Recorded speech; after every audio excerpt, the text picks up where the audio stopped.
Tuan-tuan dan puan-puan, apa yang berlaku dekat dunia ni akan diperlihatkan di akhirat. Walaupun sekecil debu kejahatan yang dilakukan oleh seseorang manusia, pasti akan diperlihatkan oleh Allah Subhanahu Wa Taala. Allah tetap ada, tuan-tuan dan puan-puan, walau di mana juga kita berada, apa sekalipun yang kita buat. Kerana ada satu ayat yang menyokong kenyataan ini, tuan-tuan dan puan-puan. Apakah ayatnya? Daripada surah Az-Zalzalah. Faman ya'mal mithqala dzarratin khairan yarah wa man ya'mal mithqala dzarratin syarran yarah.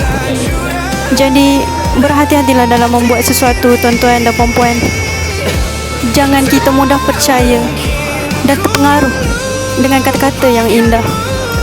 Semoga tuan-tuan dan puan-puan yang melihat video ini, yang sakit disembuhkan oleh Allah Subhanahu Wa Taala, yang miskin dikayakan oleh Allah Subhanahu Wa Taala, insya-Allah.